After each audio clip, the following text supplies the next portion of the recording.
তোমরা যারা এখনো ফ্যামিলি শুরু করো নাই, যুবকদেরকে বলছি, তাদের জন্য এই অংশটুকু বেশি বেনিফিশিয়াল হবে ইনশাআল্লাহ। তোমাদের জন্য পথ চলাটা তুলনামূলক সহজ তাদের চাইতে যারা অলরেডি ফ্যামিলি ঢুকে গেছেন এবং বিপদেও পড়ে গেছেন, বা বড় হয়ে গেছেন, দীর্ঘ সময় পর্যন্ত আপনার ইসলামের এগেনস্টে চলেছেন বা আল্লাহর হুকুম আহকামের তোয়াক্কা করেন নাই, তাদের জন্য এটা অনেক কঠিন। কিন্তু যারা এখনও ফ্যামিলি স্টার্ট করো নাই বা কেবল স্টার্ট করেছো বা করতে যাচ্ছ, তোমাদের জন্য এই অংশটুকু বেশি ইম্পর্টেন্ট। আল্লাহ পাক এখানে একটা মূলনীতি দিয়ে দিলেন, নিজে বাঁচতে হবে, পরিবারবর্গকে বাঁচাতে হবে। আর আমি আগেই বললাম, পরিবার বাঁচলে সমাজ বাঁচবে, সমাজ বাঁচলে রাষ্ট্র বাঁচবে। আসেন প্রথমে আমরা দেখি যে কোরআন কি বলছে। খুব অল্প করে বলি, কারণ লম্বা সময় নেওয়ার সুযোগ নাই। কোরআন কি বলছে একটু লাইভলি থাকেন। আদম এবং হাওয়া আলাইহিম আসসালাম, মনে আছে? তাদের দুইজনকে আল্লাহ পাক পৃথিবীতে নামিয়ে দিয়েছেন না? যে ভুলটা তারা করেছেন, সেই ভুলের ফল তারা দুইজনের সমানভাবে শেয়ার করে নিচ্ছেন না? বুঝতে পারছেন? আল্লাহর সীমা লঙ্ঘন করার পরে তাদেরকে যে আল্লাহ পাক নামিয়ে দিলেন পৃথিবীতে, এখন এই যে লম্বা সময় তাদেরকে পৃথিবীতে থাকতে হবে, পৃথিবীর এইসব ভোগান্তি পোহাতে হবে, হ্যাঁ, জান্নাতের সেই নাজ নেয়ামত থাকছে না, এই যে কষ্টের পথ চলা, এই পথ চলাতে কি স্বামী স্ত্রী একসাথে না?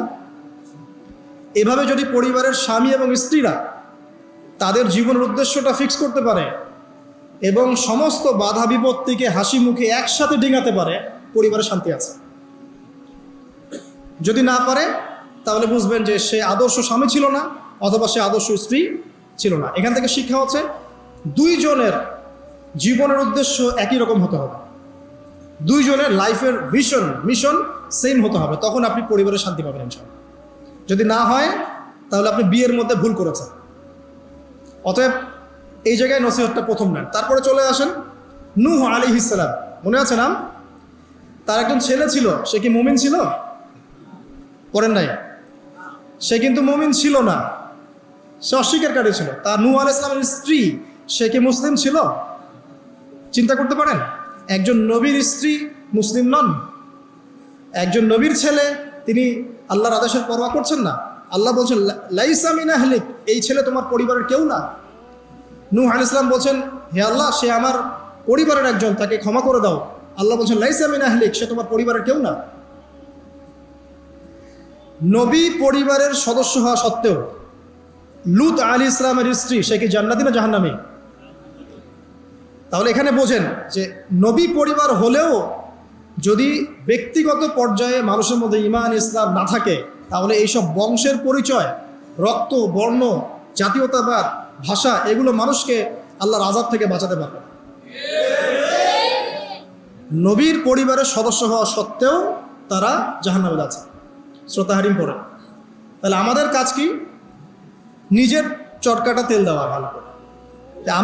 আমি কত বড় আলেমের ছেলে, আমি কত বড় দায়ীর স্ত্রী, আমি কত বড় মুফাসসির মুহাদ্দিসের সন্তান, ভাই, এসবের কোনো মূল্য নাই। নিজে আমি ভালো কিনা, নিজে প্রকৃত মুসলিম মুমিন কিনা, এটার মূল্য আছে।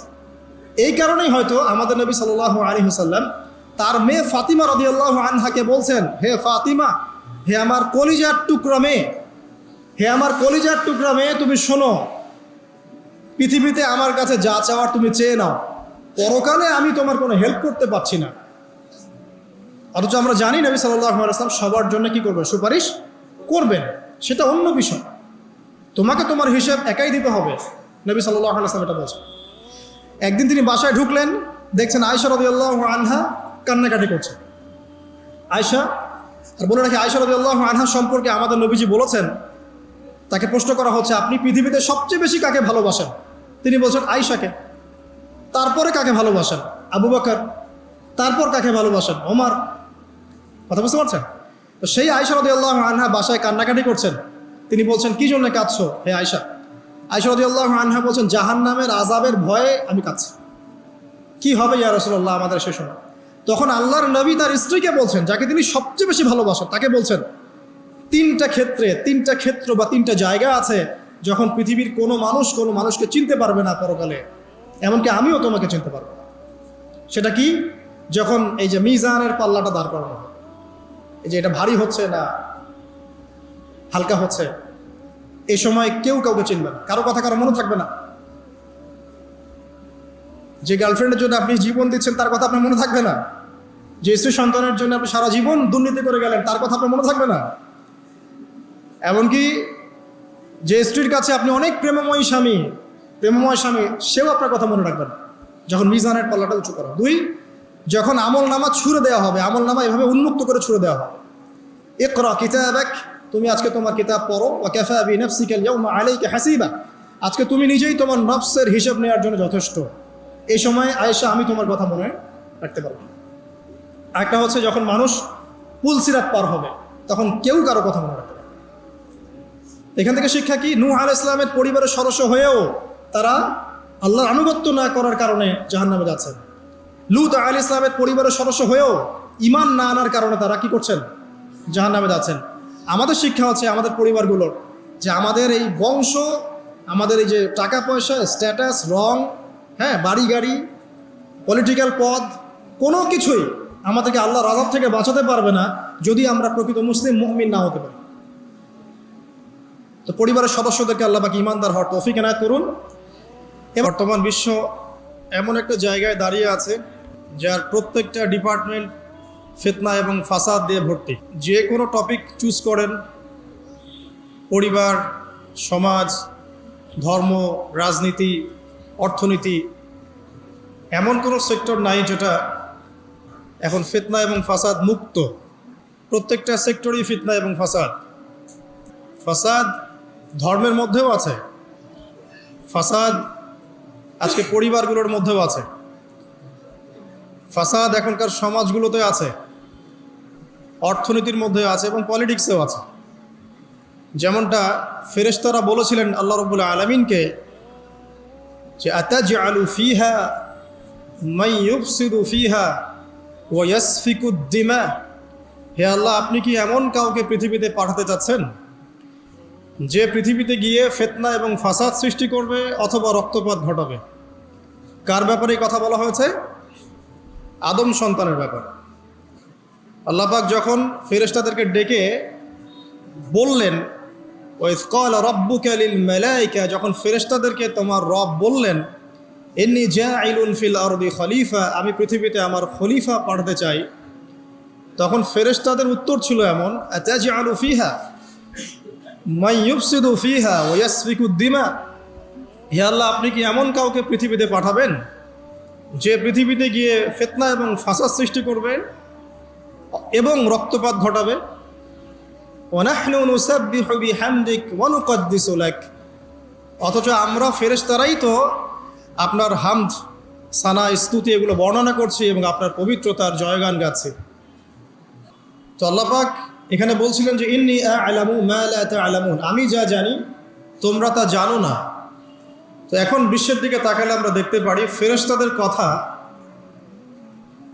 মাশাআল্লাহ ফলে গেছে।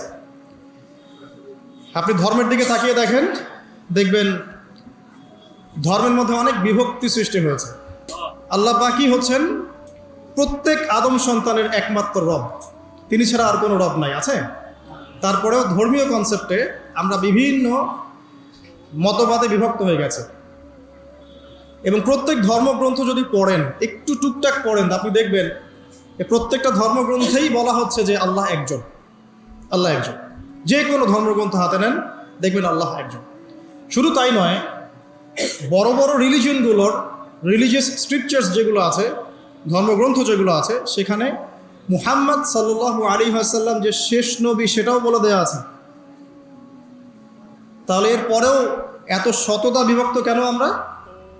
কারণ আমাদের মধ্যে দুটো স্বভাব ঢুকে গেছে। ইবলিসের স্বভাব, সেটা হচ্ছে আবা ওয়াস্তাকবার, আমরা অস্বীকার করছি এবং অহংকার প্রদর্শন করছি, সত্যকে প্রত্যাখ্যান করছি। আবার মুসলিমদের মধ্যে তাকিয়ে দেখবেন এখানেও হাজারটা দলাদলি আছে, মানুষ হাজারটা দলে বিভক্ত, এক এক দলের এক এক কনসেপ্ট। যদিও আল্লাহ এক, কোরআন এক, নবী এক, তারপরেও বুঝের পার্থক্য। এক একজন, কেউ হয়েছে মুরজিয়া, কেউ হয়ে গেছে জাবারিয়া, কেউ হয়েছে কাদারিয়া, কেউ হয়ে গেছে শিয়া, কেউ হয়ে গেছে খারেজি, হ্যাঁ, কেউ মুতাজিলা। বিভিন্ন মানুষ বিভিন্ন দলে বিভক্ত হয়ে গেছে মুসলিমদের মধ্যেই। মুসলিমদের মধ্যে কেউ বলছে যে কালিমা লা ইলাহা ইল্লাল্লাহ পড়লেই যথেষ্ট, আমলের প্রয়োজন নাই, এদেরকে বলে মুরজিয়া। মুসলিমদের মধ্যে কিছু মানুষ বলছে কবিরা গুনাহ করলেই তাকে হত্যা করা যাবে। এরা হচ্ছে এই জেনারেশনের, এই যুগের খাওয়ারেজ, মানে যারা মনে করে কবিরা গুনাহ করলেই মানুষ কাফের হয়ে যায়, তাকে হত্যা করা জায়েজ। এদেরকে পুঁজি করেই ইসলামের নামে সন্ত্রাসবাদী কর্মকাণ্ড ছড়ানো হয়েছে, এই কনসেপ্টের মানুষদেরকে পুঁজি করে। মুসলিমদের মধ্যেই কিছু মানুষ বলছে তাকদির বলতে কিছু নাই, মানুষ নিজেই তার ভাগ্যের নিয়ন্ত্রণ, এদেরকে বলা হয় কাদারিয়া। মুসলিমদের মধ্যে কিছু মানুষ বলছে যে ভাগ্যে যা আছে শুধু তাই হবে, আমার কর্মের কোনো স্বাধীনতা নাই, অদৃষ্টবাদী, এদেরকে বলা হয় জাবারিয়া। মুসলিমদের মধ্যে কিছু মানুষ আলী রাদিয়াল্লাহু আনহুকে নিয়ে বাড়াবাড়ি করছে এবং বড় বড় সাহাবীদেরকে গালি দিচ্ছে, রাফেজি আছে, মুতাজিলা, এরা কেমন অতি যুক্তিবাদী, যুক্তি দিয়ে যেটা বুঝে আসবে কোরআন সুন্নাহ সেটুকুই গ্রহণ করবে, এর বাইরে যাবে না, মুতাজিলা। এর বাইরে আল্লাহ রাব্বুল আলামিনের শুকরিয়া যে আল্লাহ পাক আহলে সুন্নাহ ওয়াল জামাআহ এই আকীদাটা সমাজে প্রতিষ্ঠিত রেখেছেন, যারা কোরআন এবং সুন্নাহর বাইরে যায় না এবং কোরআন এবং সুন্নাহর সেই বুঝ এবং ব্যাখ্যাটা গ্রহণ করে যেটা আল্লাহর নবী এবং সাহাবীদের পক্ষ থেকে এসেছে। এটা হচ্ছে আহলে সুন্নাহ ওয়াল জামাআহ। এই কথাটা নবী সাল্লাল্লাহু আলাইহি ওয়াসাল্লাম বলেছেন হাদিসে যে মুসলিম উম্মাহ ৭৩টা দলে ভাগ হয়ে যাবে, যার একটা দল মাত্র জান্নাতি, বাকি সবাই জাহান্নামী। এই গেল ধর্মীয় দলাদলির কথা। নৈতিকতার অবক্ষয় দেখেন মুসলিমদের মধ্যেই, দেখেন ম্যাক্সিমাম এখন কিন্তু সুদখোর, হ্যাঁ, তারপরে ঘুষ খাচ্ছি দিব্যি, দুর্নীতি করছি, কোনো সমস্যা নাই, ইভেন অনেক সময় জনগণের টাকা লুটপাট করে খাচ্ছি, কোনো প্রবলেম নাই, রাষ্ট্রীয় সম্পদকে নিজের গনিমত মনে করছে। আমি গতকাল রাতেও এই হাদিসটা আবার পড়েছিলাম। কিয়ামতের আলামতগুলোর মধ্যে এটা অন্যতম একটা, যে রাষ্ট্রীয় সম্পদকে মানুষ নিজের সম্পদ মনে করে খাওয়া শুরু করবে। মানুষ দান সদকা এবং জাকাতটাকে নিজের উপর বার্ডেন মনে করবে। এটা কি বোঝা, জাকাতের বোঝা? এখানে 10টা-12টা কথা আছে। মানুষ খামর মানে মদ, মাআজিফ মানে বাদ্যযন্ত্র, তারপরে জুয়া, তারপরে জিনা, এগুলোকে মানুষ হালাল মনে করবে, হালাল মনে করে নিবে, মদপান করবে, নাম অন্য দিবে। আমানতদার ব্যক্তি হয়ে যাবে খেয়ানতকারী, আর প্রত্যেক খেয়ানতকার ব্যক্তিকে মানুষ মনে করবে আমানতদার। তো নৈতিক অবক্ষয়টা দেখেন যে মুসলিম হিসেবে জন্মগ্রহণ করার পরে, কোরআন সুন্নাহ হাতে পাওয়ার পরেও আমরা এখন সুদ খাচ্ছি দিব্যি, এটা কোনো ব্যাপার না এখন। বরং এমন একটা কনসেপ্ট এখন চলছে যে সুদ না খেলে আবার এই যুগে চলে নাকি, মানে মায়ের সাথে জেনা না করলে কি এই যুগে চলে নাকি। রংপুরের একটা ঘটনা, যে আমি এক ডক্টরের কাছে গিয়েছি, ডক্টর টেস্ট করার জন্য গাড়ি থামিয়েছি, দৌড় দিয়ে একটা ছেলে আসছে, দূর থেকে আমাকে দেখেছিল, এসে গ্লাসে নক করছে। গ্লাস খুলে বললাম কি সমস্যা বলেন। তো বলছে হুজুর জাস্ট আপনাকে দেখে দৌড়ে আসছি একটা খালি মাসআলা জানার জন্যে, যে একটা ঘটনা ঘটেছে আমাদের এলাকায়, তো এটার সলিউশন কি হবে। অনেককে জিজ্ঞাসা করেছে, অনেক রকম কথা বলেছে, আপনার মন্তব্য জানতে আমি দৌড় দিয়ে এসেছি। কি ঘটনা ভাই? তো বলছে যে আমাদের এলাকায় একজন ছেলে, মাদকাসক্ত ছেলে, মানে এডিক্টেড, ড্রাগ এডিক্টেড, সে তার নিজের মায়ের সাথে জেনা করে ফেলেছে। তো এটা শোনার পরে আমি আসলে কি অ্যান্সার দিব, আমি প্রায় 2 মিনিট চুপ করে বসে আছি। আজ বলবেন কি বলবেন এখন বলেন তো? এই ছেলের এখন করণীয় কি এটা জানতে আসছে, কি করবে এখন সে? 2 মিনিট চুপ করে থাকার পরে আমি খালি একটা কথাই বললাম যে আল্লাহর কাছে খালেসভাবে তওবা করতে বলেন, এর চেয়ে বেশি কিছু আমার বলার নেই। তো ঘটনাটাকে আপনাদের কাছে কত বিব্রত বোধ হচ্ছে না? অরুচিকর মনে হচ্ছে, খারাপ মনে হচ্ছে? কিন্তু আমরা এখন দিব্যি সুদ খাচ্ছি, মায়ের সাথে জেনাও করছি, খারাপ লাগছে না, বরং যুক্তি দিচ্ছি এগুলো না করলে কি যুগে চলে। মহিলাদের অবস্থা দেখেন, গ্রামে গঞ্জে সব সুদী এনজিও ছড়িয়ে পড়েছে এবং তারা সদস্য, জমি জমা ভিটে মাটি গরু ছাগল সব খোয়াচ্ছে, তারপরেও খেতে হয়। কারণ ওই যে আতাজআলু ফীহা মা ইউফসিদু ফীহা ওয়া ইয়াসফিকু দিমা, আপনি কি এমন কাউকে পাঠাবেন যে পৃথিবীতে গিয়ে ফাসাদ সৃষ্টি করবে? এটা হচ্ছে ইকোনমিক ফাসাদ, অর্থনৈতিক ফাসাদ। দেখেন, মুসলিম পরিবারে জন্মগ্রহণ করেও ম্যাক্সিমাম মানুষই নামাজ পড়ে না। ম্যাক্সিমাম কতজন মানুষ 5 ওয়াক্ত নামাজ পড়ে, এটা এখন জরিপ করার ব্যাপার। দেখবেন মেজরিটি সংখ্যক কোরআনটাকে বিশুদ্ধ করে তেলাওয়াতও করতে জানে না। কথাগুলো রূপকথা মনে হচ্ছে, বাস্তব জীবনে নেমে এসে দেখেন। ওই যে বলি না আমরা তাওহিদি জনতা মাঠে আছে, তাওহিদি জনতা মসজিদেই নাই। কি বুঝলেন? কোন মাঠে আছেন? তারপরে মুসলিম পরিবারে জন্মগ্রহণ করে দেখবেন পর্দা যে একটা ফরজিয়াত, এই কনসেপ্টই নাই।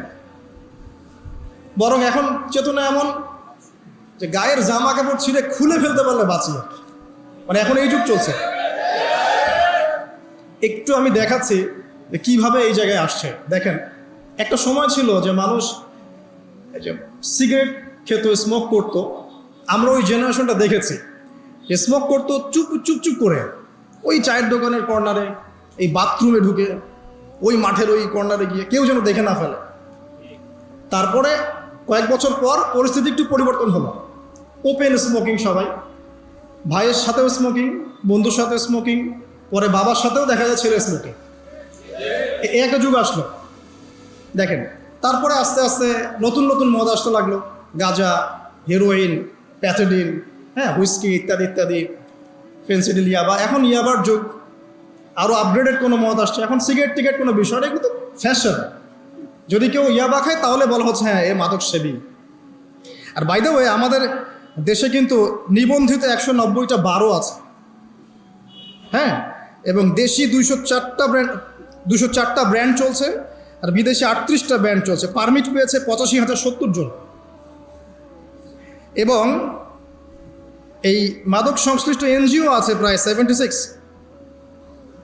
21 বছর হলে যদি কেউ পারমিটধারী হয়, সে মদ খেতে পারে, কোনো সমস্যা নেই। এটা নাগরিক অধিকার আপনার। আবার আশ্চর্যের ব্যাপার এটাও যে এগুলো খুলে উন্মুক্ত করার পরেও আবার মাদক নিরাময় কেন্দ্রও আছে 7টা। মানে ওভাবে খাবেন, এডিক্টেড হয়ে যখন জীবনটা নষ্ট হবে, এই 7টা নিরাময় কেন্দ্রে এসে আপনি চিকিৎসা নেবেন। এগুলো ডিপার্টমেন্ট আছে, সদর দপ্তর আছে, সব গোয়েন্দা সংস্থাও আছে। এবং মাদকদ্রব্য নিয়ন্ত্রণ অধিদপ্তরও আছে। তো এটা একটা সার্কাস, মানে এই ওয়ার্ল্ডটা হচ্ছে একটা সার্কাসের যুগ। এই বিশ্বে যা হচ্ছে না, খালি চোখ দিয়ে যা দেখছেন, এর বেশিরভাগই সার্কাস। যেটা বলছিলাম, এখন ইয়াবার যুগ চলছে না। একটা সময় ছিল যখন ছেলে মেয়ে যদি অ্যাফেয়ার করতো লুকিয়ে লুকিয়ে, চিঠি দিয়ে, কেউ যেন না জানে, তাই না? ঠিক, তার মানে এগুলো পার করে আসছে তারা। তো লুকিয়ে লুকিয়ে ছিল, কেউ যেন দেখে না ফেলে। কফি শপে বসলেও খুব সাবধানে, রিক্সায় বসলে কেউ যেন না দেখে। তারপর একটা যুগ আসলো যে জানলে কোনো সমস্যা, বাসায় ওপেন, আমার গার্লফ্রেন্ড, ও আমার গার্লফ্রেন্ড, ও আমার বয়ফ্রেন্ড, আমরা বিয়ে করব, আমরা প্রতিশ্রুতি দিয়েছি একে অপরকে, ও নো প্রবলেম। তারপর একটা যুগ আসলো যে যেহেতু প্রেম করছি, বিয়েই তো করতে যাচ্ছি, তো সেক্স করলে সমস্যা কোথায়? তখন আবার সেক্সুয়াল অ্যাক্টিভিটি শুরু হলো। মেয়েরা যদি বাইরে বের হতো, তাহলে যদি কোনো মেয়ের শর্ট কামিজ থাকতো বা আটোসাটো পোশাক থাকতো, সে গিল্টি ফিল করতো যে সবাই আমার দিকে তাকাচ্ছে, কেমন লাগছে। কারণ বেশিরভাগ মানুষ এমনটা করতো না, ওই কয়েকজন করতো। আস্তে আস্তে একটা যুগ আসলো যে না, এখন বেশিরভাগই করে, সয়ে গেল এটা। তারপর একটা যুগ আসছে সরাসরি সেক্স, প্রেম টেম কিছুই নাই, এখনকারই সেক্স। পতিতালয়ে যাব, সেক্স করব, চলে আসবো। গার্লফ্রেন্ডের সাথে সম্পর্ক, লাগে সেক্স, তারপরে বাজ বিচার করে দেখবো কোনটা ভালো। আর বাই দ্য ওয়ে, আমাদের দেশে 14টা পতিতালয় আছে, হ্যাঁ। আর এগুলো আমি বানিয়ে বলছি না, আপনি গুগল করলেই দেখতে পারবেন। তারপর একটা যুগ আসছে এখন যে হিজাব তো সরিয়েছি, তারপর আস্তে আস্তে ড্রেসটা একটু ছোট হলো, তারপর একটু টাইট ফিটিং, ঠিক আছে, আরেকটু শর্ট করতে করতে এখন রেভলিউশন আসছে, এইটাও খুলে ফেলে দিতে হয়, এটাও রাখা যায়। আমি আপনাকে বলে দিই হাদিস থেকে এরপর কি হবে। ওই যে গোপনে গোপনে জেনা এবং এই যে অল্প অল্প অশ্লীলতার যুগটা থেকে যখন প্রকাশ্যে জেনা আর অশ্লীলতার সয়লাভের যুগটা আসছে এখন, এরপরে হবে কি, মানুষ রাস্তাঘাটেই জেনা করবে, রাস্তাঘাটে এইখানে কেউ সেক্স করতেছে, ওইখানে কেউ সেক্স করতেছে, ওইখানে দেখবেন এইখানে দেখবেন। বিশ্বাস হচ্ছে না? এটা নবী সাল্লাল্লাহু আলাইহি ওয়াসাল্লাম বলেছেন যে কিয়ামত হবে না ততদিন পর্যন্ত যতদিন মানুষ রাস্তাঘাটের আনাচে কানাচে জেনা করবে না। তখনকার সবচেয়ে ভালো মানুষ যে হবে সে কে জানেন? যে গিয়ে ওদেরকে বলবে যে কাজটা এখানে করছো একটু দেয়ালের পিছনে যে করতে পারতে না, এ হবে সবচেয়ে ভালো মানুষ। হাদিসে এমন ভাষা এসেছে। তো যুগ কিন্তু হঠাৎ করেই এরকম ফাসাদপূর্ণ হয় নাই, আস্তে আস্তে আস্তে আস্তে দেখেন, প্রথমে মাদক গোপনে, দেন প্রকাশ্যে, তারপর একটা ফ্যাশন হয়ে গেল, সবাই খাচ্ছে, কে কি বলে। প্রথমে পর্দা সবাই করতো মোটামুটি, 100 বছর আগের যুগে যান দেখবেন ম্যাক্সিমাম পর্দা করতো। তারপরে আস্তে আস্তে রেভলিউশন, ফ্যামিনিস্ট রেভলিউশন, কাপড় ছোট হতে হতে হতে এখন বিকিনি যুগ আসতেছে, সবাই বিকিনি পরে ঘুরবে। কে এগুলোর বলার আছে? আমার পোশাক আমি পরবো, আপনার বলার কি অধিকার আছে? আমার দেহ আমার সিদ্ধান্ত, আমার দেহ আমার সিদ্ধান্ত। এরপরে আসবে ওই যুগটা যখন মানুষ রাস্তাঘাটে জেনা করবে, আর আল্লাহ রাব্বুল আলামিন বলেছেন তার রাসূলের মাধ্যমে ওদের সামনে কিয়ামত হবে ইনশাআল্লাহ। মানুষ এইভাবে ফাসাদে জড়িয়েছে, মুসলিম পরিবারে জন্মগ্রহণ করার পরেও এই জিনিসগুলো অমুসলিমরা করুক, খ্রিস্টানরা করুক, বৌদ্ধরা করুক, ইহুদিরা করুক, আমাদের কিচ্ছু যায় আসে না। ওরা সারা দেশ সভ্যতা একাকার করে ফেলাক, আমাদের কিচ্ছু যায় আসে না। তো মুসলিম পরিবারে জন্মগ্রহণ করার পরে একটা মুসলিম ছেলে, মুসলিম মেয়ে কীভাবে এগুলো করতে পারে? দেখবেন মুসলিম পরিবারে জন্ম নিয়েছে, নামাজ নাই, কোরআন তেলাওয়াত নাই, আল্লাহর তো জিকিরের কোনো খবরই নাই। তারপরে দিব্যি সুদ খাচ্ছে, ঘুষ খাচ্ছে, এটা ফ্যাশন, দুর্নীতি এটা কমন, সবাই করে, আমি একটু করলে সমস্যা কোথায়? সবার ভিতরে একটা মানে আত্মিক দুর্নীতি, মানে আমাদের আত্মাটাই দুর্নীতিগ্রস্ত হয়ে গেছে। যখন একটা মানুষের আত্মা দুর্নীতিগ্রস্ত হয়ে যাবে তখন তার কাজগুলোও হবে এরকম। একজন রাইটারের বই পড়ছিলাম, তিনি লিখেছেন যে এখন চলমান যে সময়টুকু চলছে এটা কিন্তু অনেক আগের বই, ওই সময়ের কথা তিনি বলছেন যে এখন যে চলমান সময় চলছে এই যুগে যদি আত্মাটাকে দেহের রূপ দেয়া যায় আর দেহটাকে আত্মার রূপ দেয়া যায় তাহলে দুর্গন্ধে কোনো মানুষ আমার কাছে আসবে না। আমি বোঝাতে পারিনি মনে হয়। আমাদের সুন্দর দেহটাকে যদি আত্মা বানিয়ে দেওয়া হয় আর আমাদের কুৎসিত আত্মাটাকে যদি দেহ বানিয়ে দেওয়া হয়, এত বিভৎস দেখাবে, সামনে কেউ যাবে না। তো যেটা বলছিলাম, ধর্ম মুসলিমদের মধ্যেই ফাসাদ চলছে, ইকোনমিক সেক্টরে ফাসাদ, রিবা, দুর্নীতি, সুদ, ঘুষ, কমন, এগুলো সবাই করছে। মুহাম্মদ সাল্লাল্লাহু আলাইহি ওয়াসাল্লামের উম্মত কিন্তু আমরা কিন্তু আল্লাহর সেই বান্দা যাদের পিতাকে আল্লাহ পাক ফেরেশতাদের সামনে সেজদা করিয়েছেন জ্ঞানের কারণে। সমাজের ক্ষেত্রে যান, দেখবেন সমাজের কাঠামোগুলো ভেঙে পড়ছে। প্রতিবেশী কে থাকে সেটাও মানুষ এখন জানে না, যে আমার পাশের বাসা আছেটা কে। একজন আরেকজনের উপকার করা, কাউকে ছাড় দেয়া দিন দিন কমে যাচ্ছে। দেখবেন কারো উপকার করা এটাকে মানুষ বিরক্তি মনে করছে। রাস্তাঘাটে চলবেন, কেউ ছাড় দিতে রাজি নয়, যে আপনার আগে যেতে পারবে সে সফল, ভাবখানা, কেউ ছাড় দিতে রাজি নয়। রাস্তার নিচু থেকে উঁচু শ্রেণী পর্যন্ত কেউ অন্যের স্বার্থে নিজের স্বার্থ বিসর্জন দিব, ছাড় দিব, এটা চিন্তা করা যাচ্ছে না। সমাজের কাঠামো কিন্তু ভেঙে গেছে। রাস্তাঘাটে দেখবেন বেপরদামি, প্রিমিক্সিং, জেনা, অশ্লীল মুভিজ, সমাজের কাঠামো বলে কিছু নাই এখন। যা আছে একটা খোলস, ভিতর থেকে এটা পুরো পচে গেছে। কিন্তু পচলো কার কারণে? আমার কারণেই তো, আমার আপনার কারণেই পচেছে। তো কীভাবে হচ্ছে আমি সেদিকে যাচ্ছি।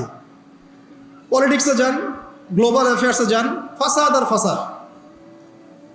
বিশ্ব নিয়ন্ত্রকদের এখন একটাই কাজ, যুদ্ধ বাঁধিয়ে দেওয়া আর অস্ত্র বিক্রি করা। কার কার মাঝখানে যুদ্ধ বাঁধাবে আর কোথায় কোথায় অস্ত্র বিক্রি করবে, এটাই টেন্ডেন্সি, কিচ্ছু না। মানুষের জীবনে কোনো মূল্যই নেই এদের কাছে। একটা বোমে যে ইয়েমেনের হাজার হাজার শিশু মারা যাচ্ছে, কোনো ফিলিংসই নাই। বাচ্চাগুলো মরে গেল, কি হয়েছে? মনে পিঁপড়া দোলে দিলে যেমন মানুষের কোনো ফিলিংস থাকে না, মানুষের জীবনের মূল্য এমন হয়ে গেছে। নবী সাল্লাল্লাহু আলাইহি ওয়াসাল্লাম এটা বলেছিলেন, শেষ জামানে হারাজ বেড়ে যাবে। হারাজ মানে হত্যা। কাতেল যে হত্যাকারী সে জানবে না লিমা কাতালা, কি জন্য সে হত্যা করলো। মাকতুল সে জানবে না যে লিমা কুতিল, কি জন্য তাকে হত্যা করা হলো। আর নিয়ন্ত্রণ শক্তি যারা সমস্ত বিশ্বটাকে ওদের দাসত্বের মধ্যে আনতে চায়। আর এই দাসত্বের পথে একমাত্র বাধা হচ্ছে মুসলিমরা, বাকিরা তো আর বাধা না। এই কারণে মুসলিম সমাজের মধ্যে এগুলো বেশি বেশি ছড়িয়ে দেওয়া হয়েছে, পর্ন, জিনা, মাদক, এইটা সেটা, যাতে করে মুসলিমদের আধ্যাত্মিক যে শক্তিটা এটা না থাকে। যখন আপনার কাছে আধ্যাত্মিক কোনো শক্তি থাকবে না, তখন আপনি পরাজিত। তো সুদ ছড়িয়ে দিচ্ছে সারা ওয়ার্ল্ডে। সুদ কি আর বাংলাদেশ থেকে এসেছে? সুদ পশ্চিম থেকে আসছে। পর্নোগ্রাফি কি বাংলাদেশ থেকে আসছে? পশ্চিম থেকে আসছে। পৃথিবীর প্রথম পর্ন যে মুভি, এটা তৈরি করেছে ব্রিটেন, আমেরিকা। 7 মিনিটের ক্লিপস, ক্যালিফোর্নিয়া শ্যুট করা হয়েছে। এবং তারপর আস্তে আস্তে সারা ওয়ার্ল্ডে ছড়িয়ে দেওয়া হচ্ছে। সারা বিশ্বে এই পর্নের বিজনেস হয় $97 বিলিয়ন প্রতি বছর, যার মধ্যে $12 বিলিয়ন প্রফিট করে আমেরিকা। খোলামেলা কথাগুলো, এটা ইন্ডাস্ট্রি একটা। এটা দিয়ে মুসলিম যুবকদের নৈতিক চরিত্রটাকে শেষ করে ফেলা হচ্ছে।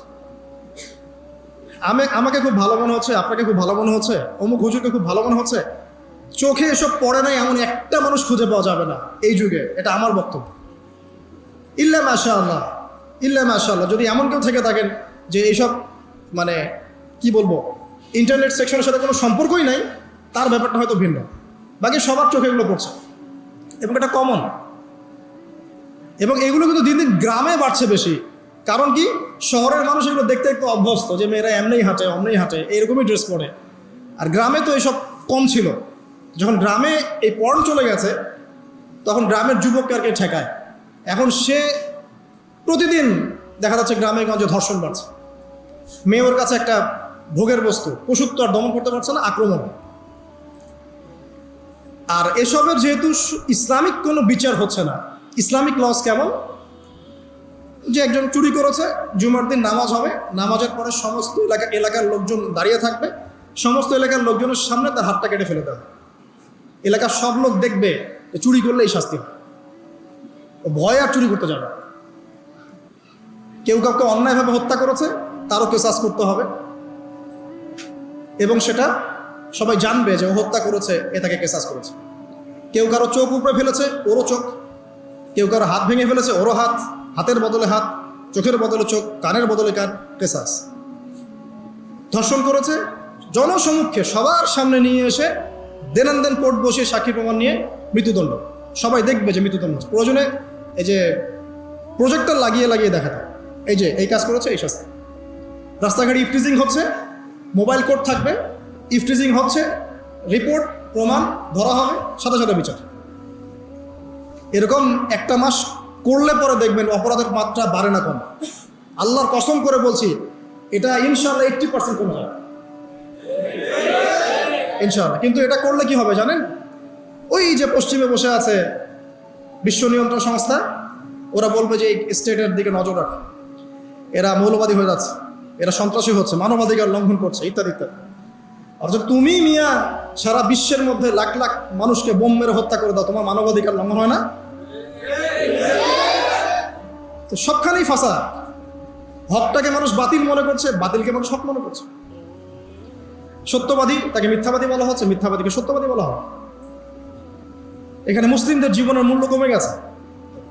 ওদিকে আর লম্বা করছি না, আমি আমার লেকচারের মূল জায়গায় আসছি। এখান থেকে আমি লেকচার একটা দিকে ফোকাস করে আমি শেষ করব। সেটা হলো, এই সমস্ত প্রবলেমসগুলো আমাদের পক্ষে সলভ করা সম্ভব না। এখন সলভ করার মতো ক্ষমতা আমাদের নাই, অনেক ক্ষেত্রে আমাদের সেই জ্ঞানও নাই, এগুলো নিয়ে ভাবার সময়ও নাই। কিন্তু একটা জায়গায় আমরা ফোকাস করতে পারি, একটা জায়গায়। আজকের লেকচারের এইটা সবচেয়ে মূল জায়গা। সেটা হচ্ছে আল্লাহ পাক আমাদেরকে স্ব পরিবার দিয়েছেন, তাই নাই? এবং এই পরিবারটা হচ্ছে একটা সমাজের গঠন একক। আমরা পড়েছি না গঠন একক? একটা জিনিস, একটা কোষ, তার মধ্যে গঠন একক আছে না, অণু পরমাণু আছে না। সমাজ হচ্ছে, সমাজের অণু বা পরমাণু হচ্ছে পরিবার। একটা সমাজে যদি 100টা পরিবার থাকে, তার মধ্যে যদি 90টা পরিবার সৎ হয়, আল্লাহওয়ালা হয়, ইসলামিক অনুশাসন মেনে চলে, সত্যিকার অর্থেই, ইনশাল্লাহ ওই সমাজটা কিন্তু দেখবেন 8-10টা সমাজের চেয়ে ভালো থাকবে ইনশাল্লাহ। আর একটা সমাজে মনে করেন 100টা পরিবার আছে, 90টাই ইসলামের বিরোধী শক্তি, ইসলামের এগেনস্টে চলে, ইসলামের কোনো পরোয়া নাই, আল্লাহ পাকের হুকুম আহকামের 5 পয়সা পরোয়া নাই। ওই সমাজের অবস্থা নিঃসন্দেহে দুনিয়াতেও ধ্বংস হবে, আখিরাতেও ধ্বংস হবে। আর এই সমাজগুলোকে নিয়েই তো একটা রাষ্ট্র হয় নাকি? আর এইভাবে রাষ্ট্র নিয়েই তো বিশ্ব। তাহলে ক্ষুদ্রতম যে জায়গাটা সেটা কি?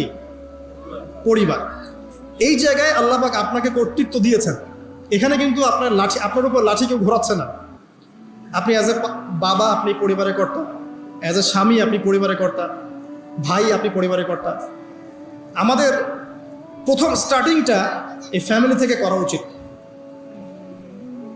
তো আল্লাহ পাক এই বিষয়ে কি বলছেন আমি একটা বলে সামনে যাই, যে ইয়া আইয়ুহাল্লাযীনা আমানু, হে মুমিনগণ, আমাদেরকে আল্লাহ পাক বলছেন হে মুমিনগণ, কু আনফুসাকুম ওয়া আহলিকুম নার, তুমি নিজে জাহান্নামের আগুন থেকে বাঁচো।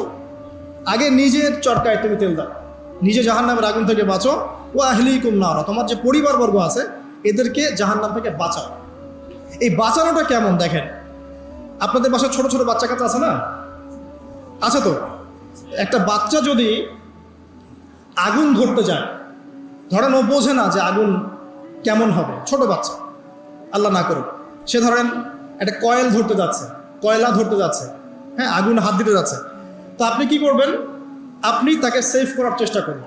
সে যদি বলে না আমাকে ছেড়ে দাও আমি ধরবই, আপনি প্রয়োজনে একটা থাপ্পড় দিয়ে হলে সরাবেন এখানে, তাই না? এটা হচ্ছে বাঁচানো।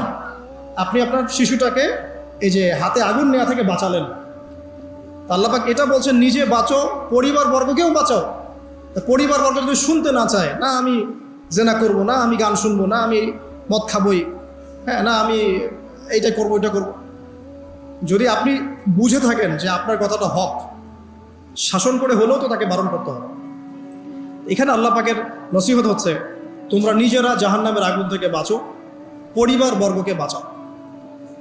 কোন জাহান্নাম থেকে বাঁচবে? আলাইহা মালাইকাতুন গিলাযুন শিদাদ, যেই জাহান্নামে কঠিন কঠিন মনের ফেরেশতারা আছে, পাষাণ মনের ফেরেশতা। আল্লাহ পাক তাদের মনের মধ্যে কোনো দয়া মায়া দেন না। আমাদের মনে দয়া মায়া আছে না? এই দয়া মায়াও আল্লাহ পাক তাদেরকে দেন না, শুধু আযাব দেওয়ার মতো শক্তি সামর্থ্য এবং কঠিন একটা মন দিয়েছেন। অন্য সূরায় আছে তাদের সংখ্যা 19 জন। কতজন? 19 জন, মানে তারা দায়িত্বশীল। বাকি আরো যে কত হাজার লক্ষ কোটি আছে আল্লাহ ভালো জানে। আলাইহা তিসআতা আশর আল্লাহ পাক বলেছেন। তো আলাইহা মালাইকাতুন গিলাযুন শিদাদ লা ইয়াসুনাল্লাহা মা আমারহুম ওয়া ইয়াফআলুনা মা ইউমারুন।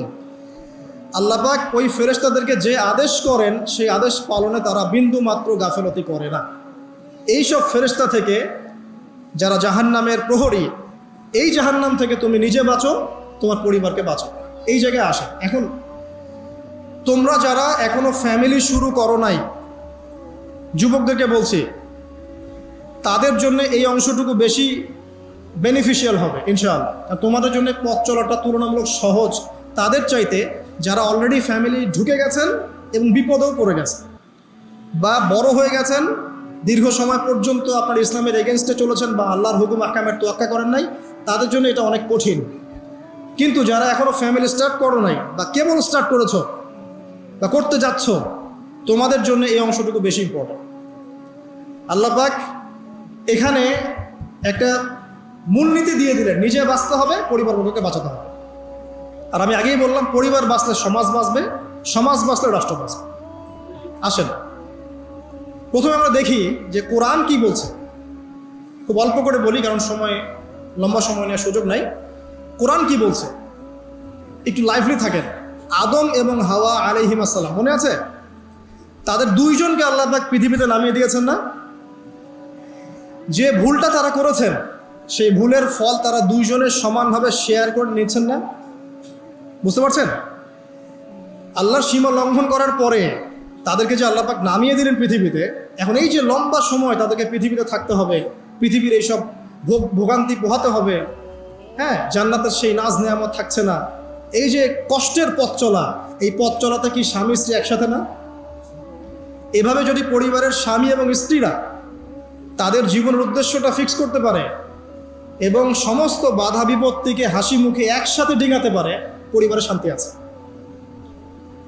যদি না পারে তাহলে বুঝবেন যে সে আদর্শ স্বামী ছিল না, অথবা সে আদর্শ স্ত্রী ছিল না। এখান থেকে শিক্ষা হচ্ছে দুইজনের জীবনের উদ্দেশ্য একই রকম হতে হবে, দুইজনের লাইফের মিশন সেম হতে হবে, তখন আপনি পরিবারের শান্তি পাবেন ইনশাআল্লাহ। যদি না হয় তাহলে আপনি বিয়ের মধ্যে ভুল করেছেন। অতএব এই জায়গায় নসিহতটা প্রথম নেন। তারপরে চলে আসেন নূহ আলাইহিস সালাম, মনে আছে নাম? তার একজন ছেলে ছিল, সে কি মুমিন ছিল? পড়েন নাই? সে কিন্তু মুমিন ছিল না, সে অস্বীকারী ছিল। তার নূহ আলাইহিস সালামের স্ত্রী, সে কি মুসলিম ছিল? চিন্তা করতে পারেন, একজন নবীর স্ত্রী মুসলিম নন, একজন নবীর ছেলে, তিনি আল্লাহর আদেশের পরোয়া করছেন না। আল্লাহ বলছেন লাইসা মিন আহলিক, এই ছেলে তোমার পরিবারের কেউ না। নূহ আলাইহিস সালাম বলছেন, হে আল্লাহ, সে আমার পরিবারের একজন, তাকে ক্ষমা করে দাও। আল্লাহ বলছেন লাইসা মিন আহলিক, সে তোমার পরিবারের কেউ না। নবী পরিবারের সদস্য হওয়া সত্ত্বেও লূত আলাইহিস সালামের স্ত্রী, সে কি জান্নাতি না জাহান্নামী? তাহলে এখানে বোঝেন যে নবী পরিবার হলেও যদি ব্যক্তিগত পর্যায়ে মানুষের মধ্যে ঈমান ইসলাম না থাকে, তাহলে এইসব বংশের পরিচয়, রক্ত, বর্ণ, জাতীয়তাবাদ, ভাষা, এগুলো মানুষকে আল্লাহর আযাব থেকে বাঁচাতে পারবে। নবীর পরিবারের সদস্য হওয়া সত্ত্বেও তারা জাহান্নামে আছে, শ্রোতা হারিম পড়ে। তাহলে আমাদের কাজ কি? নিজের চরকাটা তেল দেওয়া ভালো করে। আমি কত বড় আলেমের ছেলে, আমি কত বড় দায়ীর স্ত্রী, আমি কত বড় মানে মুফাসসির মুহাদ্দিসের সন্তান, ভাই, এসবের কোনো মূল্য নাই। নিজে আমি ভালো কিনা, নিজে প্রকৃত মুসলিম মুমিন কিনা, এটার মূল্য আছে। এই কারণেই হয়তো আমাদের নবী সাল্লাল্লাহু আলাইহি ওয়াসাল্লাম তার মেয়ে ফাতিমা রাদিয়াল্লাহু আনহাকে বলছেন, হে ফাতিমা, হে আমার কলিজার টুকরা মেয়ে, হে আমার কলিজার টুকরা মেয়ে, তুমি শোনো, পৃথিবীতে আমার কাছে যা চাওয়ার তুমি চেয়ে নাও, পরকালে আমি তোমার কোনো হেল্প করতে পারছি না। অথচ আমরা জানি নবী সাল্লাল্লাহু আলাইহি ওয়াসাল্লাম সবার জন্য কি করবেন? সুপারিশ করবেন, সেটা অন্য বিষয়। তোমাকে তোমার হিসাব একাই দিতে হবে, নবী সাল্লাল্লাহু আলাইহি ওয়াসাল্লাম এটা বলছেন। একদিন তিনি বাসায় ঢুকলেন, দেখছেন আয়েশা রাদিয়াল্লাহু আনহা কান্নাকাটি করছে। আয়েশা, আর বলে রাখি, আয়েশা রাদিয়াল্লাহু আনহা সম্পর্কে আমাদের নবীজি বলেছেন, তাকে প্রশ্ন করা হচ্ছে, আপনি পৃথিবীতে সবচেয়ে বেশি কাকে ভালোবাসেন? তিনি বলছেন আয়েশাকে। তারপরে কাকে ভালোবাসেন? আবু বকর। তারপর কাকে ভালোবাসেন? ওমর। কথা বুঝতে পারছেন? তো সেই আয়েশা রাদিয়াল্লাহু আনহা বাসায় কান্নাকাটি করছেন। তিনি বলছেন, কি জন্য কাঁদছো হে আয়েশা? আয়েশা রাদিয়াল্লাহু আনহা বলছেন, জাহান্নামের আযাবের ভয়ে আমি কাঁদছি। কি হবে ইয়া রাসূলুল্লাহ আমাদের সে সময়? তখন আল্লাহর নবী তার স্ত্রীকে বলছেন, যাকে তিনি সবচেয়ে বেশি ভালোবাসেন, তাকে বলছেন, তিনটা ক্ষেত্র বা তিনটা জায়গা আছে যখন পৃথিবীর কোনো মানুষকে চিনতে পারবে না পরকালে, এমনকি আমিও তোমাকে চিনতে পারবো। সেটা কি? যখন এই যে মিজানের পাল্লাটা দাঁড় করানো হবে, এই যে এটা ভারী হচ্ছে না হালকা হচ্ছে, এই সময় কেউ কাউকে চিনবে না, কারো কথা কারো মনে থাকবে না। যে গার্লফ্রেন্ডের জন্য আপনি জীবন দিচ্ছেন, তার কথা আপনার মনে থাকবে না। যে স্ত্রী সন্তানের জন্য আপনি সারা জীবন দুর্নীতি করে গেলেন, তার কথা আপনার মনে থাকবে না। এমনকি যে স্ত্রীর কাছে আপনি অনেক প্রেমময় স্বামী, সেও আপনার কথা মনে রাখবে না যখন মিজানের পাল্লাটা উঁচু করা। দুই, যখন আমল নামা ছুড়ে দেওয়া হবে, আমল নামা এভাবে উন্মুক্ত করে ছুড়ে দেওয়া হবে, ইকরা কিতাবাক, তুমি আজকে তোমার কিতাব পড়ো, ওয়া কাফা বিনাফসিকা আল-ইয়াওমা আলাইকা হাসিবা, আজকে তুমি নিজেই তোমার নফসের হিসাব নেওয়ার জন্য যথেষ্ট। এই সময় আয়েশা, আমি তোমার কথা মনে রাখতে পারবো। একটা হচ্ছে যখন মানুষ পুলসিরাত পার হবে, তখন কেউ কারো কথা মনে রাখবে না।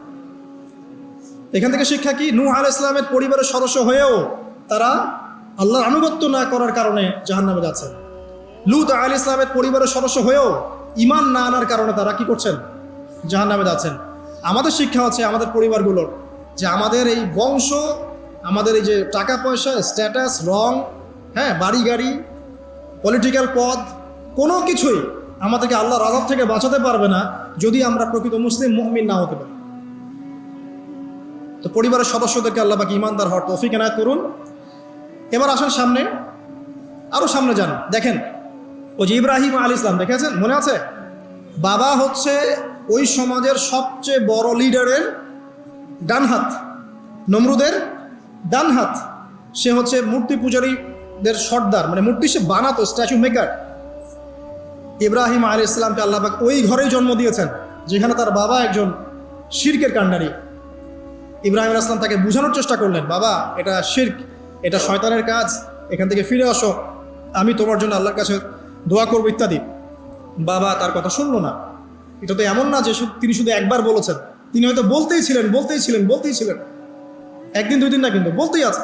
এক পর্যায়ে বাবা তাকে বের করে দিলেন বাসা থেকে, ফাহজুরহুম, এখান থেকে বের হয়ে যাও, তুমি যদি আমাদের এই দেবতাদেরকে গালি দেওয়া বন্ধ না করো তাহলে আমি তোমার মাথা পাথর দিয়ে মেরে ফাটিয়ে ফেলবো। হ্যাঁ আমার আব্বা, আপনার প্রতি শান্তি বর্ষিত হোক, আমি আল্লাহর কাছে আপনার জন্য দোয়া করব। পরে যখন আল্লাহ পাক তাকে বললেন যে কোনো মুশরিকের জন্য তোমার দোয়া করার সম্ভাবনা পাবে না, তখন থেকে ইব্রাহিম আলাইহিস সালাম দোয়া করা বন্ধ করে দেন। এখানে দেখেন, ছেলে, একজন যুবক ছেলে, তার মধ্যে ঈমান এসেছে, সে তার পরিবারের চলমান শিরকের বিরুদ্ধে কথা বলছে, প্রয়োজনে সে সেখান থেকে স্কিপ করেছে, তাকে বের করে দেওয়া হয়েছে, সে চলে গেছে, তারপরেও কিন্তু তাওহীদের সাথে শিরকের আপোষ করে নাই ইব্রাহিম আলাইহিস সালাম। সামনে যান, ওই যে তার স্ত্রী হাজরা আলাইহিস সালাম, তার সন্তান এবং স্ত্রীকে রেখে আসছেন কোথায় বলেন? মক্কায়, তাই না? মরুভূমিতে, খাবার নাই, পানিও নাই। এখন ইব্রাহিম আলাইহিস সালাম চলে যাওয়ার সময় তার স্ত্রী বলছেন যে আপনি কি আল্লাহর আদেশেই আমাকে ছেড়ে যাচ্ছেন? তিনি বলছেন হ্যাঁ। তখন তিনি বলছেন আল্লাহ পাক আমাদেরকে ধ্বংস করবেন না ইনশাআল্লাহ। এখানে খেয়াল করে দেখেন, তারপর সাফা মারওয়া সাই করলেন, জমজম কূপ পানি বের হলো, সেখানে কমিউনিটি গড়ে উঠলো। ইসমাইল আলাইহিস সালামের ঔরস থেকে পরবর্তীতে মুহাম্মদ সাল্লাল্লাহু আলাইহি ওয়াসাল্লামের জন্ম হয়েছে ওই ট্রাইবের মধ্যেই। তো এখানে খেয়াল করেন, এই যে সন্তান ইসমাইল আলাইহিস সালাম, তিনি যখন একটু বড় হচ্ছেন তখন ইব্রাহিম আলাইহিস সালাম আসছেন, এসে বলছেন আমি স্বপ্ন দেখেছি, ইয়া বুনাই, আমি স্বপ্ন দেখেছি, ইন্নী আরা ফিল মানামি আন্নী আযবাহুক, আমি স্বপ্ন দেখেছি আমি তোমাকে জবাই করছি, ফানজুর মাযা তারা, তোমার কি রায় আমাকে বলো। তো এখন ইসমাইল আলাইহিস সালাম বলছেন, কিশোর ইসমাইল, ইয়া আবাতি, হে আমার বাবা, ইফআল মা তুমার, আপনি সেটাই করেন যা আল্লাহ আপনাকে আদেশ করেছে। সাতাজিদুনি ইনশাআল্লাহু মিনাস সাবিরিন, ইনশাআল্লাহ আপনি আমাকে সবরকারী পাবেন। কার কথা এটা? ইসমাইল আলাইহিস সালামের কথা। এখন খেয়াল করে দেখেন, ইসমাইল আলাইহিস সালামকে কিন্তু তার বাবা 24 ঘন্টা কাছে রেখে মানুষ করেন নাই, কারণ তিনি থাকতেন ওই যে প্যালেস্টাইনে, সেখানে আরেকজন স্ত্রী আছেন সারা আলাইহিস সালাম, আসা যাওয়া করতেন।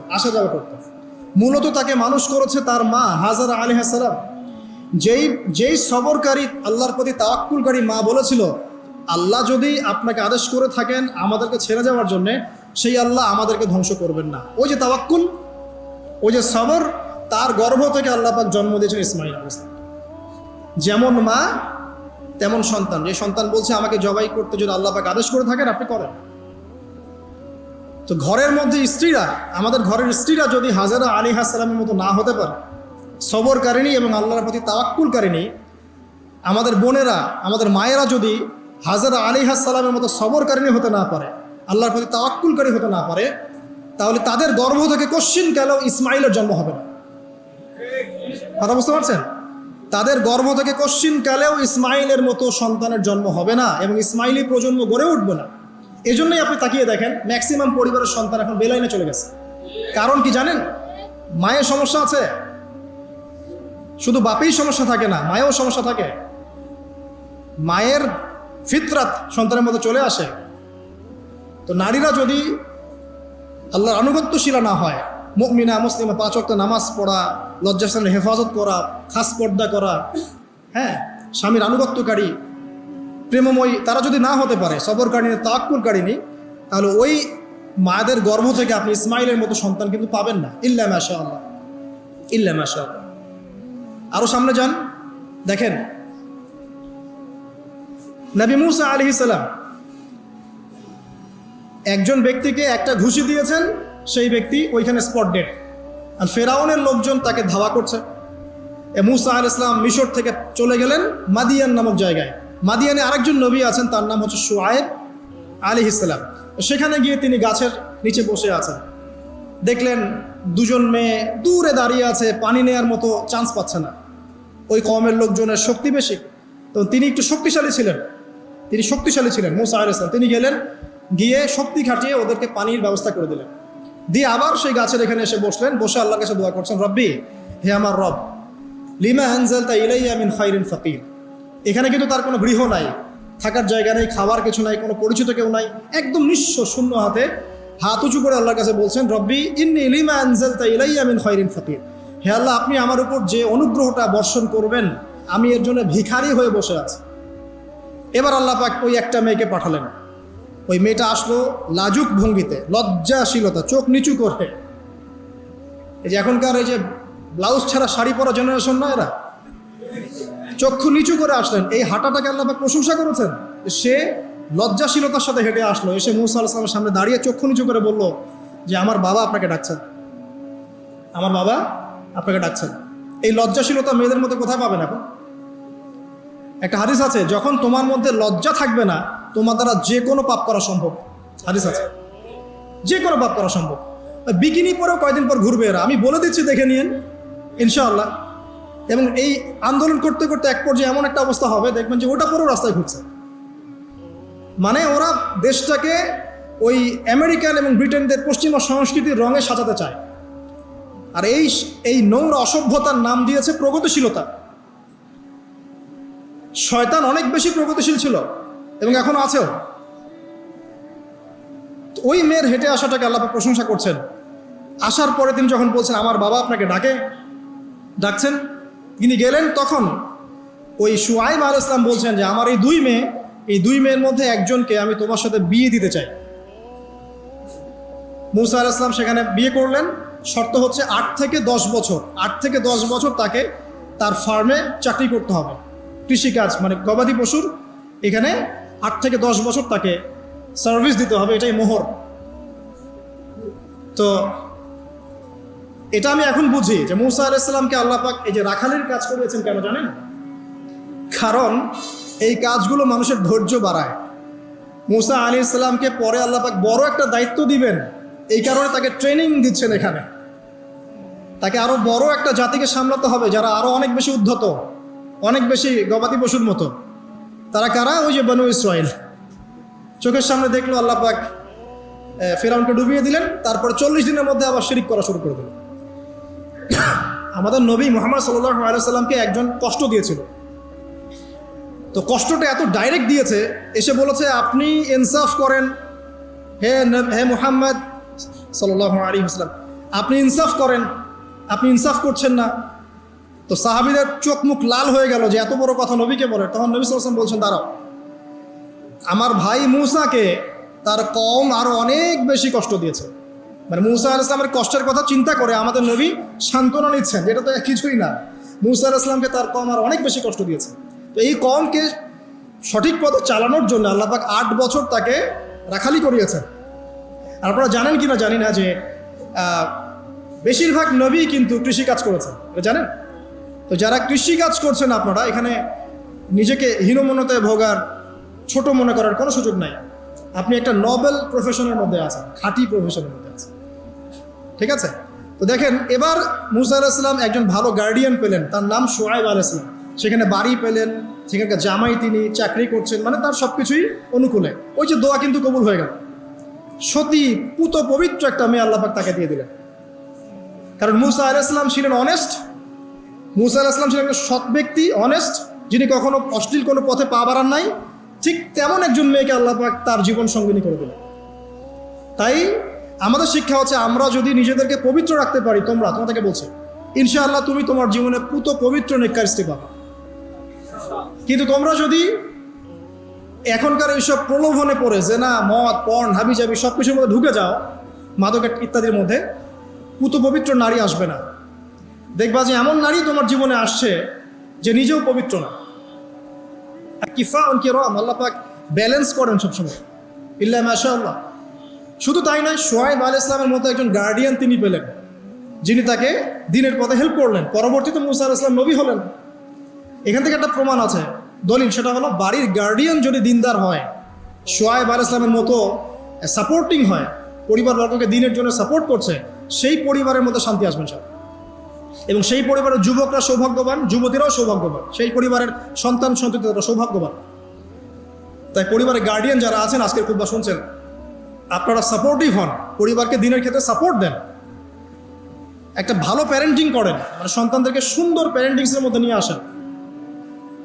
আসুন সামনে যাই।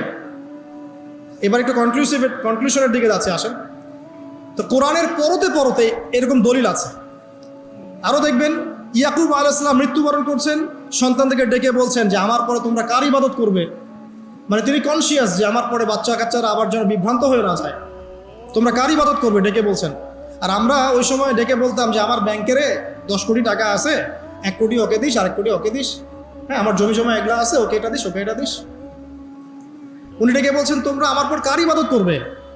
সন্তানরা বলছে আমরা এক আল্লাহর ইবাদত করব, যার ইবাদত আপনি করেছেন, আপনার পিতাও করেছেন। সচেতন গার্ডিয়ান। সামনে যান আপনি, দেখবেন ইউসুফ আলাইহিস সালাম, যিনি যে জেলখানায় বন্দী হলেন, পরে মিশরের খাদ্যমন্ত্রীর দায়িত্ব পেলেন, তার বাবা ইয়াকুব আলাইহিস সালাম কাঁদতে কাঁদতে চোখ অন্ধ হয়ে গেল। দেখেন যখন ইউসুফ আলাইহিস সালাম তার ভাইদেরকে বললেন এই যে রুমালটা, এই রুমালটা নিয়ে যাও আমার বাবার চোখের উপরে দিবে, ইনশাল্লাহ সে দৃষ্টিশক্তি ফিরে পাবে। এটা পড়েন নাই মনে হয়, সূরা ইউসুফের মধ্যে আছে। এই রুমালটা যখন আমার বাবার চোখের উপর দিবে তখন সে তার দৃষ্টিশক্তি ফিরে পাবে। তখন ওই রুমালটা যখন তারা বহন করে নিয়ে আসছেন, অন্ধ ইয়াকুব আলাইহিস সালাম তিনি বলছেন যে আমি দূর থেকেই ইউসুফের গন্ধ পাচ্ছি। সূরা ইউসুফ আর জুলাইখার প্রেম কাহিনী নয়। সূরা ইউসুফ হচ্ছে তার পিতা ইয়াকুব আলাইহিস সালাম এবং এই যে তার ছেলে ইউসুফ আলাইহিস সালাম, তাদের মধ্যে ভালোবাসার কাহিনী। এটা ভালো করে পড়েন, ভালো করে বুঝবেন। এখানে পিতার সন্তানের ভালোবাসাকে বোঝানো হয়েছে। এত ভালোবাসেন তিনি সন্তানকে। এখান থেকে শিক্ষা কি? শিক্ষা হচ্ছে পিতাদেরকে সন্তানদেরকে ভালোবাসতে হবে, আদর করতে হবে, কাছে ডেকে বোঝাতে হবে। সবসময় শাসনের লাঠি ঘোরানো যাবে না। সন্তান যদি হোঁচট খায় তার হাতটা ধরতে হবে, ধরে বলবে বাবা কি হয়েছে, আমি তো তোমার সাথে আছি। মা কি হয়েছে, হতাশ কেন হচ্ছে, আমি তোমার সাথে আছি। একটা রেজাল্ট খারাপ হচ্ছে তো কি হয়েছে, আমি তোমার সাথে আছি। বাবা নামাজ পড়ো, বাবা কোরআন তেলাওয়াত করো, আল্লাহকে ডাকো, আল্লাহ তোমার সাথে আছে। ওকে কনফিডেন্স দিতে হবে। যখন পিছন থেকে সন্তানরা কনফিডেন্স পাবে, এই সন্তানরা বড় হয়ে আত্মবিশ্বাসী হবে। আর পিছন থেকে যখন আপনি তাকে সবসময় শাসন করতে থাকবেন, জুলুম করতে থাকবেন, এ বড় হয়ে আপনাকে বৃদ্ধাশ্রমে পাঠাবে না তো কোথায় পাঠাবে?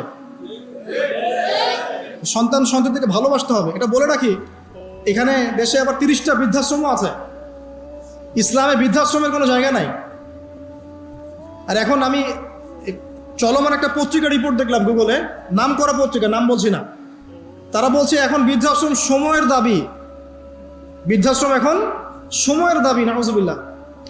আর ইসলাম বলছে সবচেয়ে সেরা অধিকার দিবে মাকে, তারপরে মাকে, তারপরে মাকে, তারপর বাবাকে। মায়ের পায়ের নিচে জান্নাত, বাবার সন্তুষ্টিতে আল্লাহর সন্তুষ্টি, এগুলো ইসলাম বলছে। আর এখনকার সভ্যতা আমাদেরকে বলছে যে বৃদ্ধাশ্রম এখন সময়ের দাবি। ইউসুফ আলাইহিস সালামকে যেভাবে ভালোবাসতেন তার বাবা, সন্তানকে ভালোবাসুন। আমাদের নবী মুহাম্মদ সাল্লাল্লাহু আলাইহি সাল্লাম মানুষকে যত ভালোবাসতেন, এর কারণ কি জানেন? ছোটবেলা থেকেই তাকে খুব ভালোবাসা দিয়ে মানুষ করা হয়েছে। তার মা তাকে ভালোবাসতেন, তার দুধ মা তাকে ভালোবাসতেন, তার দাদা আব্দুল মুত্তালিব তাকে সাথে করে নিয়ে ঘুরতেন, কাবার সামনে বসাতেন, বসিয়ে বলতেন তার নাম হচ্ছে মুহাম্মদ, প্রশংসিত। এই নামটা তখন আরবে কেউ রাখতো না। আমার এই নাতি, আমার এই ছেলের ছেলে ইনশাআল্লাহ এ বড় হয়ে নেতা হবে, এই কথা বলতেন। তাকে আত্মবিশ্বাস দিতেন। এমনকি তার দাদার ইন্তেকালের পর তার চাচা আবু তালেব মুসলিম না হয়েও সুদীর্ঘ সময় পর্যন্ত ভাতিজাকে সাপোর্ট দিয়েছেন। এই সাপোর্ট দেয়, কনফিডেন্স, এগুলো খুব ইম্পর্টেন্ট। এগুলোর ঘাটতি যখন হবে তখন এই যুব সমাজ পরিবারের সদস্যরা ফেড আপ হয়ে যাবে, মানসিক কষ্টে ভুগবে, মাদকের কাছে যাবে, অন্য একটা মেয়ের কাছে যাবে, পর্নে যাবে, আপনার মিউজিক্যাল ইনস্ট্রুমেন্টের কাছে যাবে। ঠিক আছে, আমরা শেষ করছি। তো এখান থেকে একটা শিক্ষা হচ্ছে যে আমাদের পরিবারের সদস্যদেরকে ভালোবাসা এবং তাদের প্রতি কনফিডেন্স দেয়া, তাদেরকে আল্লাহর পথে চলতে সাহায্য করা। ইনশাআল্লাহ দেখবেন যে তারা আপনাকে সম্মান করবে, আপনাকে একজন বন্ধু মনে করবে, যে না আমার পাশে কেউ আছে, আমি একা নই, এমনটা ফিল করবে। এটা খুব ইম্পর্টেন্ট। তো শেষ করার আগে এই যে কোরআনিক কিছু আমি জাস্ট এক্সাম্পল দিলাম, বিচ্ছিন্ন এক্সাম্পলস, যে কোরআনে এইভাবে আসে। এছাড়া লোকমান আলাইহিস সালামের ঘটনায় আপনি পাবেন সূরা লোকমানের মধ্যে সন্তানকে ডেকে কত নসিহত করছেন। বাবা শিরিক করো না, সৎ কাজে আদেশ করো, অসৎ কাজে নিষেধ করো, পিতামাতার খেদমত করো। আর আমরা বাচ্চাদেরকে কি শিখাই? জমি জমা, বাড়ি গাড়ি, দাঁড়াতে হবে, চাকরি করতে হবে, এটা সেটা। আগে সন্তানকে শেখাচ্ছে বাবা আল্লাহকে চিনো, আল্লাহ বলে একজন আছে, তাকে চিনো আগে, তার সাথে কাউকে শরিক করো না। শিরকের শিক্ষা কোথায় এখন পরিবারের মধ্যে? তো কোরআনে এরকম অসংখ্য দলিল আছে। শেষ করার আগে আমি যেটা বলতে চাই যে আমাদেরকে কিছু কিছু বিষয় যদি আমরা এখনও যদি মেনে চলি, এই ভঙ্গুর সমাজ ব্যবস্থায়ও আদর্শ পরিবার ধরে রাখা ইনশাআল্লাহ সম্ভব। আমি সব কথা আজকে বলতে পারলাম না, ইনশাআল্লাহ আরেকদিন কথা হবে অন্য কোনো লেকচারে। যে প্রথমেই পরিবারের যে সদস্যরা আছেন তাদেরকে ইলম বা জ্ঞানের চর্চা করতে হবে। 2, পরিবারের তাওহীদ প্রতিষ্ঠা করতে হবে, নবী সাল্লাল্লাহু আলাইহি ওয়াসাল্লামের সুন্নত প্রতিষ্ঠা করতে হবে। এই দায়িত্বটা পরিবারের কর্তাদের, স্বামী না থাকলে স্ত্রী, মা, ভাই, পিতা, তাদের সবার দায়িত্ব এটা। পরিবারে তাওহীদ প্রতিষ্ঠা করা, সুন্নত প্রতিষ্ঠা করা। পরিবারে নামাজ থাকতে হবে, নামাজ 5 ওয়াক্ত নামাজ নাই পরিবার আদর্শ হবে না। পরিবারের সদস্যদেরকে দান সৎকার দিকে উৎসাহিত করতে হবে। যত দান করবে সম্পদ বাড়বে, দান কমিয়ে দিলে সম্পদ কমে আসবে। পরিবারের সদস্যদেরকে নৈতিকতা শিক্ষা দিতে হবে, মূল্যবোধ শেখাতে হবে, কালচার হিসেবে গড়ে তুলতে হবে। তারা সবার পাশে দাঁড়াতে চায়, সমাজ কল্যাণমূলক কাজগুলোতে উৎসাহিত করতে হবে। পরিবারের সদস্যদেরকে বুস্ট আপ করতে হবে, পিছন থেকে তাদেরকে আত্মবিশ্বাস দিতে হবে যে আমরা আছি তোমার সাথে, তুমি তোমার প্রতিভা অনুযায়ী সামনে যাও। যার যেখানে প্রতিভা সেখানে তাকে আত্মবিশ্বাস দিতে হবে। হ্যাঁ, তুমি লিখতে পারো, ভালো লিখো বাবা, তোমাকে টাকা পয়সার ফিকির করতে হবে না, তোমাকে জব ক্যারিয়ারের চিন্তা করতে হবে না, তোমাকে আল্লাহ পাক লিখার ক্ষমতা দিয়েছেন, লিখো, আল্লাহ ওখানেই রিজিক দেবে ইনশাআল্লাহ। তুমি বলো, তোমাকে বলার ক্ষমতা আল্লাহ পাক দিয়েছেন, তুমি ভালো করে বলো। তুমি বিজ্ঞান ভালো পারো, বিজ্ঞান নিয়ে গবেষণা করো। তুমি ভালো খেলো, ভালো করে খেলো।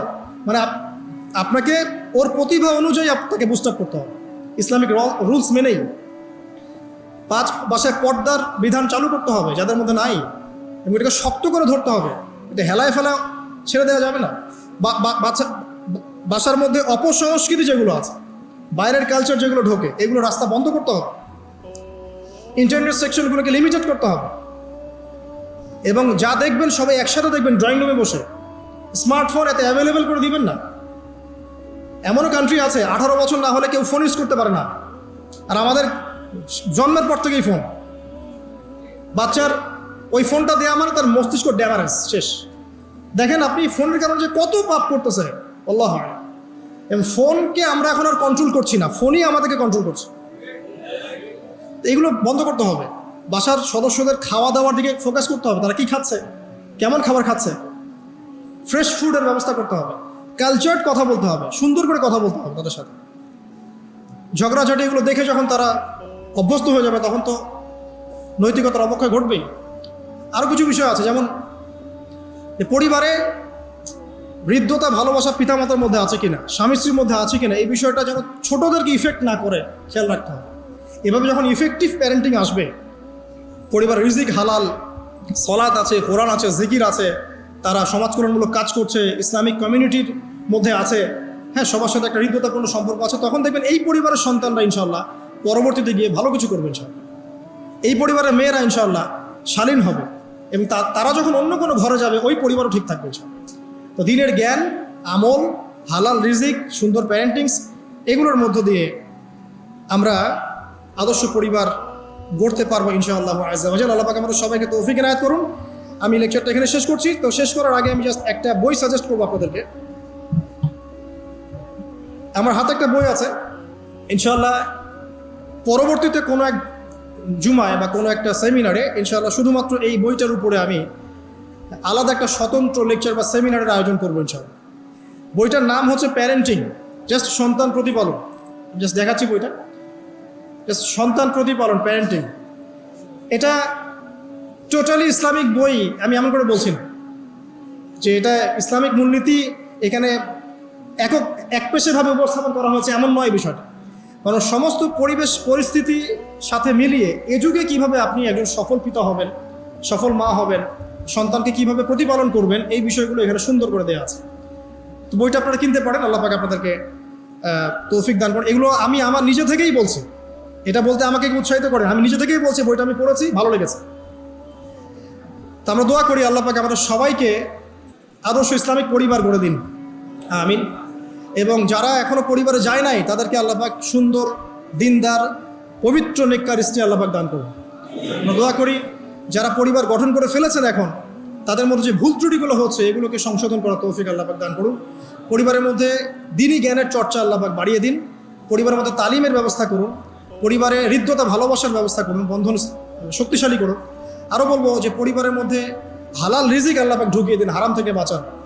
পরিবারে কোরআনের একটা চর্চা যেন প্রবাহমান থাকে, আল্লাহ পাক সেই তৌফিক সবাইকে দান করুন। আল্লাহ পাক আমাদের আপোষে যে ইখতিলাফগুলো, ভুল বোঝাবুঝিগুলো, এগুলো থেকে আল্লাহ রাব্বুল আলামিন আমাদের এই পরিবারগুলোকে হেফাজত করুন। যখন পরিবার সুন্দর হবে ইনশাআল্লাহ তাআলা সমাজটা ভালো হবে। সমাজ যদি ভালো হয় ইনশাআল্লাহ তখন সত্যিকারের একটা সোনার বাংলা আমরা পাবো ইনশাআল্লাহ।